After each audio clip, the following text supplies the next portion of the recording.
Hi everyone, welcome to English grammar class, direct and indirect, interrogative exclamatories. ఈ direct ఇండైరెక్ట్లో కొటేషన్స్లో ఉన్నవి question words అయితే ఇంటరాగేటివ్ సెంటెన్స్ ఉంటే హౌ టు చేంజ్ ఇట్. కొటేషన్లో ఉండే who, whom, whose, where, when, which, what, why, how, so on interrogative sentence. ఇలా మనం ముందుగా నేర్చుకున్నాం. WHతో స్టార్ట్ అయితే క్వశ్చన్ మార్క్గా మనం ఇమేజ్ చేస్తాం. ఏ క్వశ్చన్ అడగాలన్నా ఈ 2 లెటర్స్తో స్టార్ట్ అవుతుంది. For example this one, Rama said to Krishna, comma ఇన్నట్టు comma how old are you, నీ వయసు ఎంత అని అడుగుతున్నారు.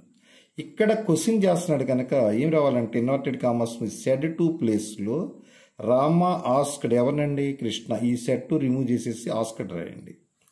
How old he was, how old he was ఆరల్లా వజ్గా మారుతుంది.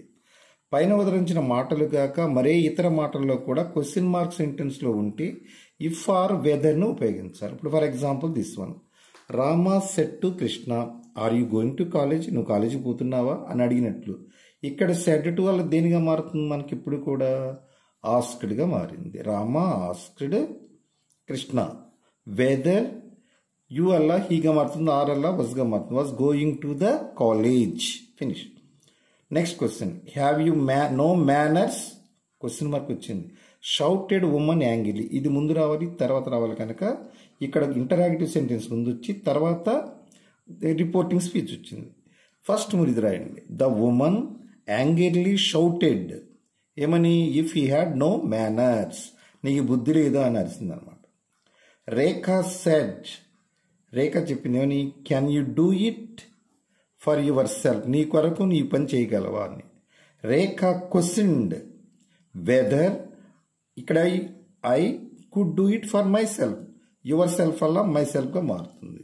Srividya said to him, isn't your name Gopal, నీ పేరు గోపాల అని టెస్ట్ చేస్తుంది అమ్మాయి కనుక దాన్ని ఏమంటామంటే Srividya enquired of him whether his name was not Gopal, Gopal కాదేమోనని ఎంక్వైరీ చేస్తుంది.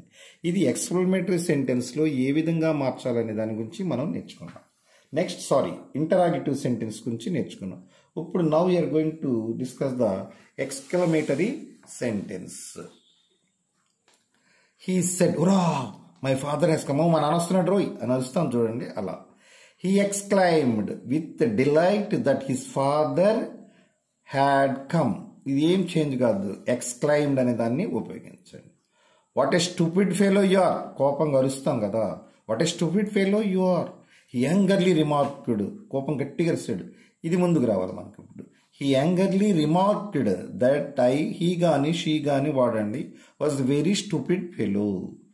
ఇన్వర్టెడ్ కామర్స్లో ఎక్స్ప్లనేటరీ సెంటెన్స్ అపాస్ట్రఫీ వచ్చింది కనుక దీనిలో షీ సెడ్ ఇది ముందు తర్వాత రావాలి. కానీ హౌ స్మార్ట్ యు ఆర్, నువ్వు ఎంత బాగున్నావాయ్ అంటారు చూడండి. షీ సెడ్ ముందు రావాలి, ఇది షీ ఈ సెట్ ప్లేస్లో షీ ఎక్స్క్లైమ్డ్ దట్ ఐ గాని షీ గాని ఉపయోగించాలి, is very smart. Next one, 8th question, he said how careful of him, cruel of him అంటే he remarked that it was very cruel of him. Thank you for watching my video. Please subscribe my channel, share with your friends and like it.